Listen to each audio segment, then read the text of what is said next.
Muy buenos días, es un placer acompañarlos una vez más en Buen Vivir.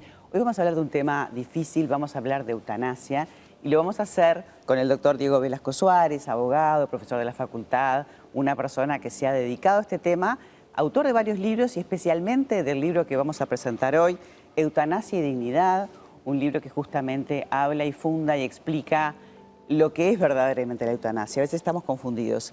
Doctor, bienvenido, un placer. Buenos Tenerte. días, muchas gracias.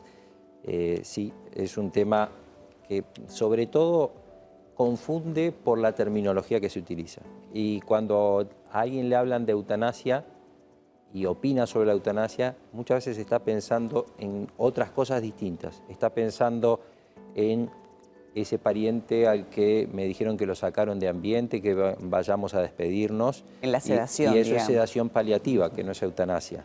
Otras veces están pensando en si yo estoy conectado a un montón de respiradores y cosas, yo no quiero que me alarguen la vida así y quiero incluso dejar dicho antes que no me hagan eso. Eso tampoco es eutanasia, eso es algo que está prohibido desde el punto de vista médico, que se llama la futilidad terapéutica, y está previsto con una ley específica de voluntades anticipadas que uno se puede oponer a determinados tratamientos para que no le prolonguen la vida. Y eso tampoco es eutanasia. Claro. Eutanasia siempre es un acto concreto de dar muerte a una persona. Entonces, el médico, tiene que ser un médico que le da muerte, no comete homicidio, sino eutanasia. De alguna o manera... si lo ayuda, que es la otra posibilidad, porque es eutanasia o suicidio médicamente asistido. El médico lo ayuda dándole la sustancia, pero se la administra a él, entonces no cometes ayuda al suicidio. Pero sería una sustancia letal, no sería una sedación. Efectivamente. Está bueno explicarlo porque a veces cometemos el error de pensar que sí es eutanasia cuando uno le da una sedación, lo que le llaman el cóctel, cuando uno está padeciendo mucho dolor, cuando se le administra morfina, que también hay todo un mito del que vamos a hablar, ¿verdad? Pero si una persona está pasándola mal y realmente tiene una situación que no puede dar la vuelta y no quiere tratamientos invasivos, quiere estar en su familia y en paz, eso no es eutanasia. Deberíamos de definir eso de la dignidad, porque a veces uno dice, uno quiere vivir digno. ¿Qué es la dignidad? Ese es el punto más importante y es el que me llevó a escribir el libro. Dignidad es una conquista jurídica después de la Segunda Guerra Mundial, después de los crímenes que causan horror a la conciencia de la humanidad, dice el preámbulo de la Declaración Universal de Derechos Humanos. Allí se estableció, después de los juicios de Nuremberg, la Declaración Universal de Derechos Humanos en la que se pusieron de acuerdo todos en que había una realidad que si no se respetaba, podíamos volver a los mayores horrores, que es la igual dignidad de todo ser humano. Digamos que uno es digno per se, uno es digno porque es digno. Es digno porque es ser humano. Hay una primera regla básica en una sociedad democrática de derechos, que respeta los derechos humanos, que es que todos somos iguales en dignidad. Todos somos lo más valioso.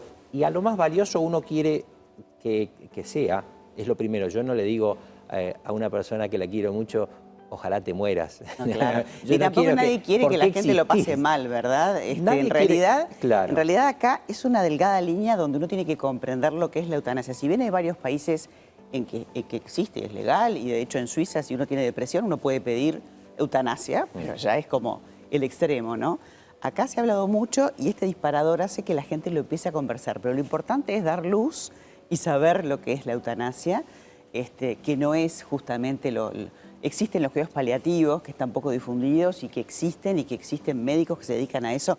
¿Qué dice el Colegio Médico? ¿Qué dicen los paliativos, la gente que se dedica a esto, de esta ley, de este proyecto de ley? La eutanasia, que es la acción u omisión incluso de dar muerte a alguien o adelantar la muerte a alguien, es contraria a la ética médica. Nos pareció muy interesante este trabajo profundo, un estudio de verdad hecho a conciencia, doctor. Muchísimas gracias. De nada, de contrario. No, y esa última pregunta que planteó yo creo que es lo más importante, ¿no? ¿A quiénes se puede eutanasiar? ¿Cuál es el efecto primero de una ley de eutanasia? Que dice que algunas personas pueden renunciar a su vida y entonces deja de haber deber de no matarlos. Claro. Y eso implica clasificar a las personas en eutanasiables y otros ciudadanos clase a los sanos, a los jóvenes, a las personas que aportan a la sociedad. Si se quieren matar, uno dice, no, vamos a prevenir el suicidio.